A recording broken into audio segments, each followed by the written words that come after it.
Hello and welcome to Acclime's podcast series, Advancing Vietnam, with me, Vlad Savin, as your host. Today, we have the pleasure to discuss with Mr. Bao Nguyen, co-founder and managing partner at Green Transition, about the future of ESG, sustainability in Vietnam, and other relevant topics related to the environment and social component for investors that are active in the Vietnamese context. Bao, welcome to our Advancing Vietnam podcast series. Good to have you here. Thanks a lot to have me here today, and hope I will enjoy this session with Acclime.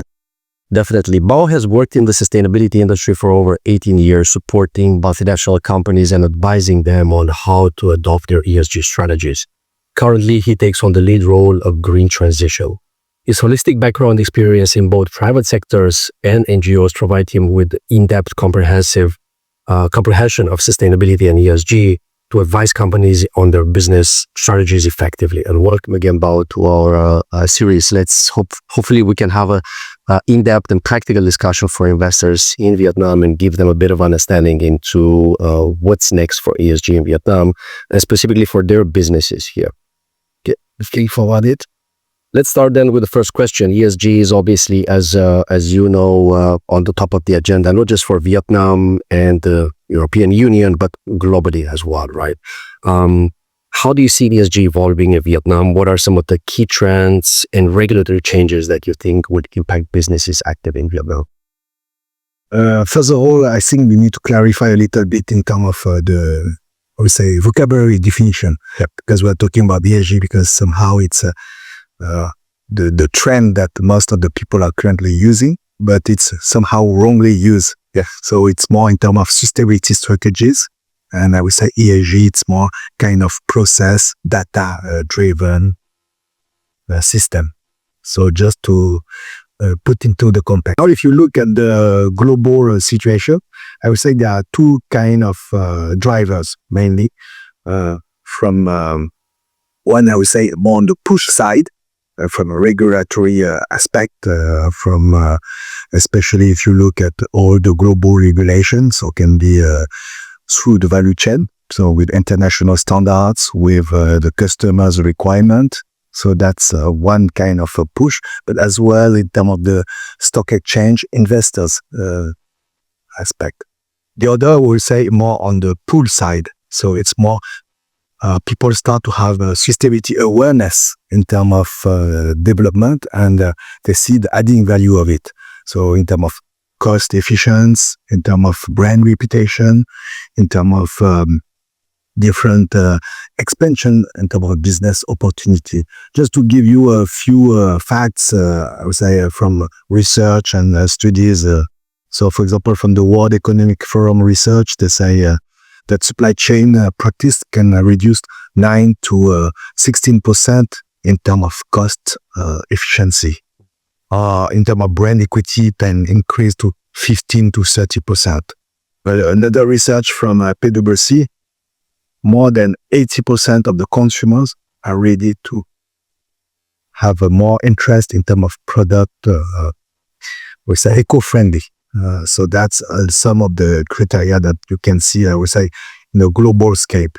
Now, if you look at the Vietnam, good sign on that aspect, because government are putting a lot of regulation. If you see the recent regulation, for example, the change on the law of environment in 2020, you can see the decree 06, more on the GHG inventory in terms of carbon emissions reductions aspect, so especially with the target to net zero 2050. But you can see as well the decree 08 from 2022, more on the extensive producer responsibility, so more on the waste management aspect. So all this kind of, I would say, regulation have the incentive for the companies to move toward that green transition. Yeah, and in Vietnam, one of the key essential requirements for investors to really understand their sustainability strategy and plan for it is the measurement function, right? How do you report? How do you measure? What are the metrics that you look at from a sustainability or ESG perspective? What are some of the challenges that you see within the Vietnamese context with the reporting and measuring side? And what tools do you see investors using to enable them to have clarity into what they're doing from an ESG perspective? I would say there are 4 aspects that we need to look at it in terms of the data. I would say transparency data aspect. The first one is the data availability. So how you can access to the data. So now a lot of technology driven like IoT system to capture all this data will help to move to have this availability. The second one is more in terms of the quality, the accuracy, and the consistency of this data.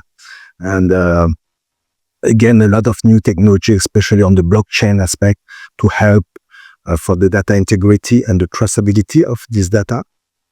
The third one, I would say, in terms of the challenges, will be the multiple, I would say, and not necessarily clear framework in terms of data reporting. So you have a lot of different standards.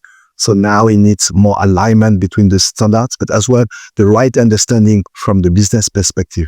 Because a lot of, I would say, mismatch between framework, standard, rating, benchmarking, and all are different kind of tools depending of what you want to achieve with this transparency of data. And the last one, I would say, it's more the risk of greenwashing. Because once you have the data, but how depends how you use this data. And you can very often to have a wrong claim. So it's very important that you have this management of greenwashing aspect and do the right ESG marketing and communication to ensure that have the right message delivered. Right. You can very easily put out a message reflecting the social component based on the positive data that you have over there, and omit some of the more negative data that you have on the environment on the government side, for example. And the way you build it and you frame it, it may help with your branding and with your positioning, but does it portray the reality of your business and what you're looking to achieve? And do you think greenwashing is something that is prevalent within the business environment globally, or it's more of case-by-case basis? You see companies staying away from it, or in certain percentages, they are still somewhat greenwashing their brand in that scenario?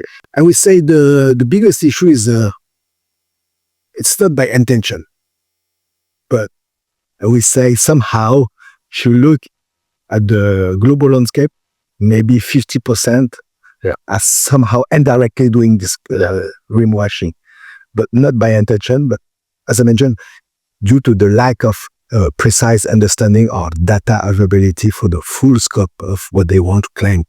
Right. I understand. And when we look at challenges for data collection and data availability and the measurements, these may be different for different industries, right? For a manufacturing and a service company, actually the entire scope of their ESG strategy can be completely different.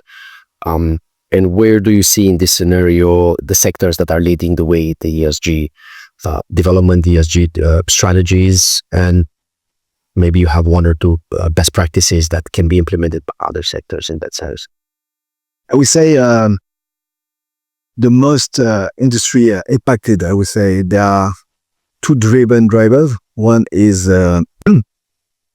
say the most emissions heavy one, are the export oriented one. So it would be manufacturing mainly, agriculture, and construction industry. So that's the three big industry, I would say, that has somehow a pioneer in this ESG approach and strategies. But you can see as well, I would say, more in a transversal way, two kind of industry. One is energy, and the second one is logistic. Why these two? I would say I put a little bit apart, because energy, somehow every industry will need energy. So you have a lot of, and it's one of the carbon impact as well. And now if you move to scope 2 of the carbonation, so just to rephrase a little bit for people who doesn't know exactly, scope 1, it's what is within your boundary in terms of your carbon footprint, I would say. Scope 2, it's what is related to the energy that you use. So usually national grid, but if you start to implement renewable energy, so that part of the scope 2. And scope 3, it's through your value chain. So it can be downstream or upstream. So that's the scope 3. So just to come back on the industry, so if you are looking about the energy part, scope 2, very huge impact. And the scope 3, when you move to that, the first one who is in line, it's the logistics, because you need to provide your raw materials in terms of sourcing, but as well in terms of your distribution and the downstream part. So logistic is the other industry that has an impact.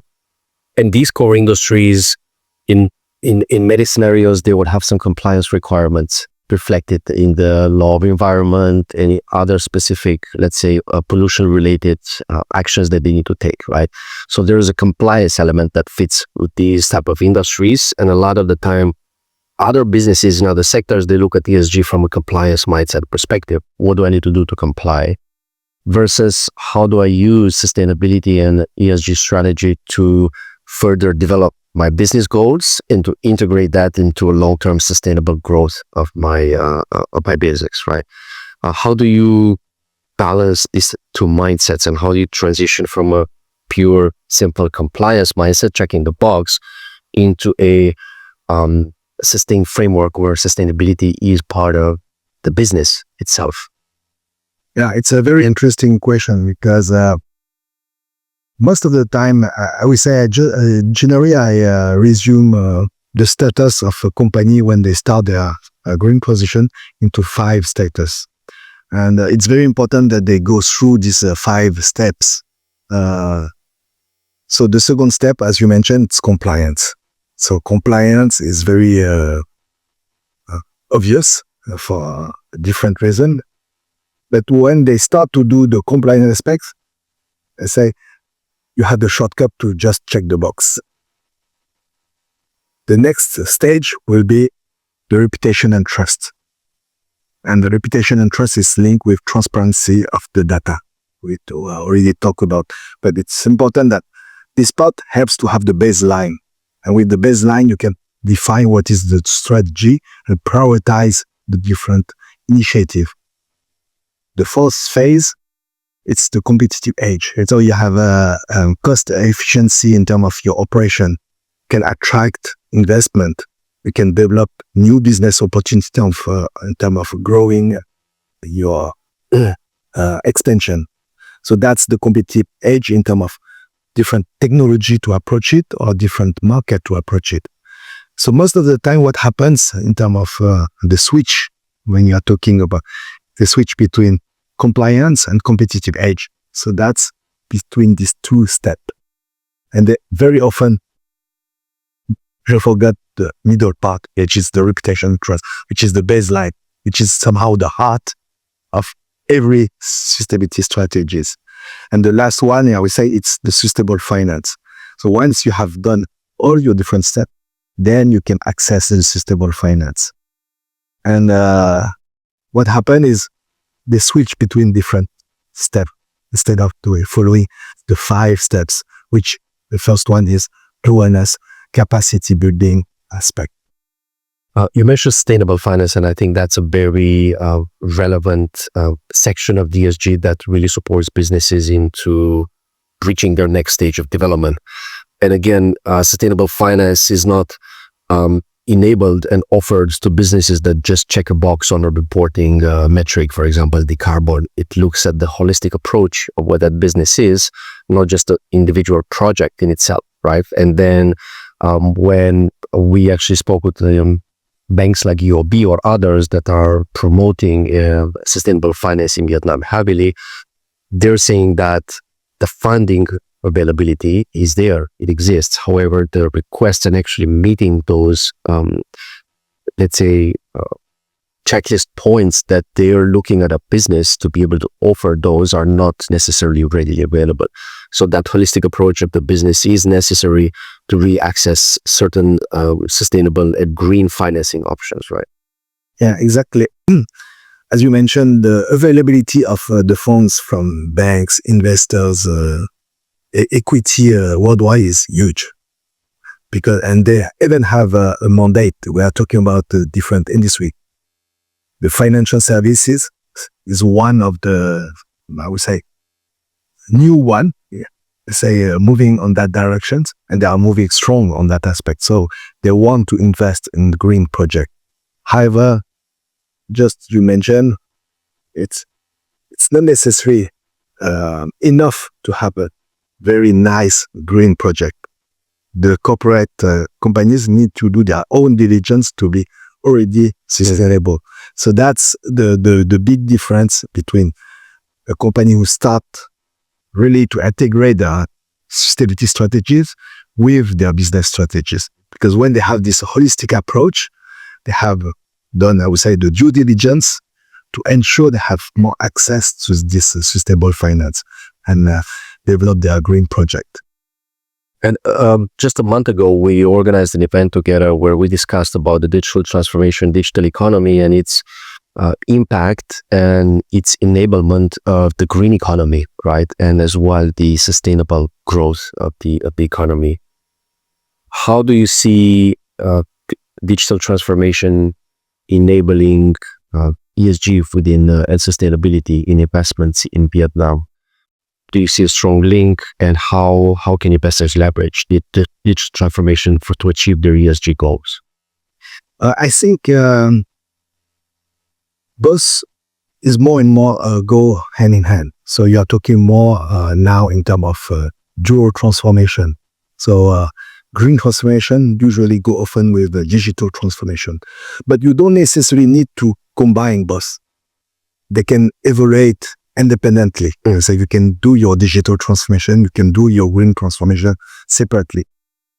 But for they're supporting each other. Exactly, they are supporting each other, but they are not mandatory to go together. So it's very important to get this nuance, because some, I would say, business will say, oh, to do green, we need to do digital. Or we need to do digital to ensure that we are green. So somehow they link together.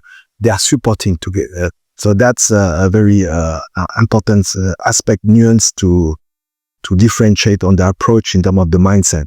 Now, for sure, for example, we talk about data availability, data accuracy.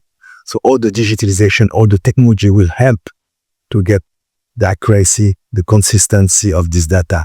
So we can measure, because at the end, sustainability helps to have the right decision making. So in terms of investment, in terms of how you develop your business. So this data and this digitization will help for that. So for me, go hands on hands and should move toward that directions more and more. Yeah, you're right. Digital transformation will enable you to have data sets, will enable you to have efficiency reflecting some of the processes that can be digitalized.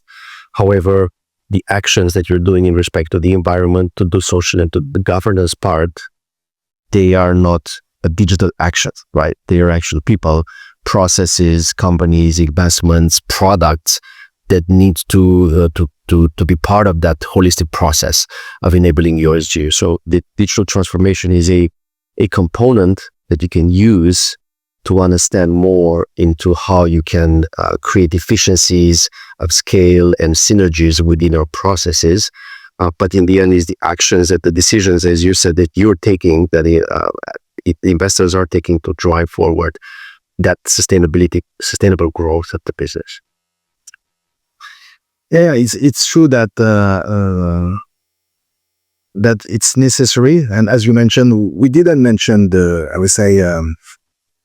ICT industry, which as well has a huge impact in terms of carbon emission or that aspect, and they are growing with this digitalization. So it's true that some of the example of the impact of the ICT industry, I would say, it's mainly linked with energy, for sure. We already talked about as well all the e-waste, because to create this component for your digitization or the different equipment, you need a lot of raw materials, kind of rare metals that as well, how you treat the waste at the end of that, the water consumptions, or the cooling aspect. It's some of the important aspect that impact. And if you look at overall, it represents currently around 3% of the carbon footprint, which is very low. But by estimation, with this digital transformation, it will move to 14%, and by 2040, it will be above the agriculture and aquaculture industry, which is amazing. That Interesting. yeah. So how does that reflect into the ultimate goals that digital transformation is trying to achieve? So it will help reduce the agriculture impact into the environment space, to help reduce the construction, the manufacturing, but in the same time, it will grow its own exposure and its own footprint. I think it's hard now to really answer that question, but I would say it's a balance.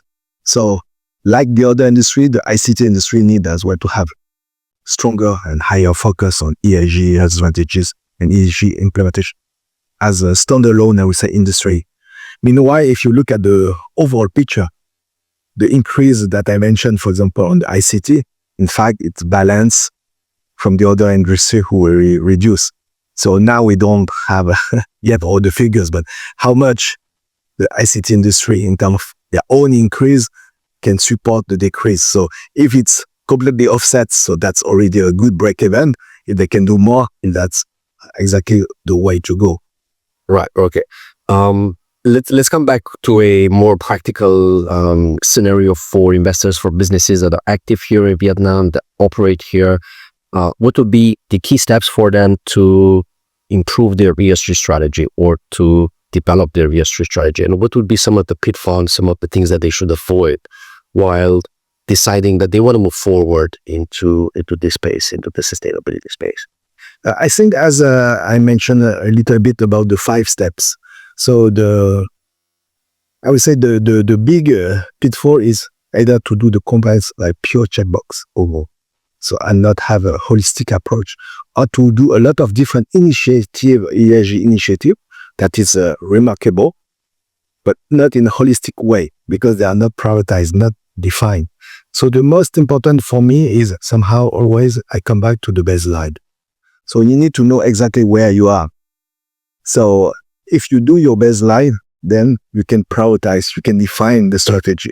And a lot of them can be a very quick win instead of investing in heavy, I would say, long-term process. Just to come back on for example, talking about renewable energy. Now you can see everyone want to put solar rooftop because it's trendy, it's nice to have this renewable energy that has a huge impact in terms of your efficiency, in terms of your cost. But by doing that, if you don't do your baseline, somehow, maybe you already invest in something that is not the priority. Maybe water is a priority. Yeah. But if we come back, let's say energy is the priority. Why you don't invest on energy efficiency? By doing energy efficiency on your home, I would say, homework, you can already save to 5 to 20% depending on the industry and your process. But that's kind of average. So when you invest on the renewable energy, you already reduce your investment cost by 5 to 20%. So that's the simple kind of example of mechanism how the companies should proceed by the 5 different steps. Yeah. So baseline, and what are the quick wins to start to see the adding value of it. And then integrating them on a long-term strategy by highlighting those key areas of focus that were enabled by these small changes and adaptations in their strategy, but making in the end, a long-term focus strategy on ESG versus a checkbox strategy, right? Exactly. It's exactly as you mentioned, the strategy needs to be kind of holistic and integrated with the business strategy. It should not be a standalone or a parallel strategy. It should be completely integrated with the business strategy, because this is when really it's start to bring benefits to the whole operation. Right. And we're getting close to the end of the podcast. As a wrap-up question, to give a bit of context on where Vietnam sits now. As you know, the Vietnamese economy is now at the top of a global supply chain, where investors are coming in more and more into the country and developing value projects across many, many industries. In your view, what's happening from an ESG perspective in Vietnam in this global context? Where are we going towards the next few years from maybe a regulatory perspective, but as well from a demand perspective of more ESG compliance and more ESG strategic approach to business? I would say the first important thing is, as you mentioned, Vietnam is a kind of important hub in Asia in terms of, and especially if you look at the export aspect, they are a huge exporter in different industry like electronics, textile, garments, agriculture. So that's a kind of a big aspect. And due to this part of the value chain, have a high demands in terms of compliance aspect. Even though now the situation with the second presidency of Trump in US, or the proposal change of the EU omnibus that can impact slow down a little bit in terms of regulation aspect. But it's unavoidable that it will come faster or sooner. So it's just a question of time, but it will happen. So all who start already to engage on this green transition journey, it's the competitive edge that brings them forward that directions that it's available, as I mentioned. Mm-hmm. All right, I understand. Oh, our time is up. Thank you so much for joining our Advancing Vietnam podcast series. Glad to have you here. Yeah, it was my pleasure to join, and hopefully we have other sessions in different other topics. Great. Thank you so much. ESG strategy and ESG development for investors in Vietnam becomes more and more a significant and an essential topic. If you need any support or any advice in respect to your ESG strategy, either environment or social or governance, reach out to our experts at Acclime Vietnam, and as well to Green Transition for specific advice and practical understanding of the Vietnamese context for your business here in Vietnam. And many thanks to you, our listeners, for tuning into Advancing Vietnam podcast series. For more information about this topic, please check out our publications on vietnam.acclime.com. And if you want to reach out to us for any additional details, feel free to contact me on LinkedIn or throughout the website contact details.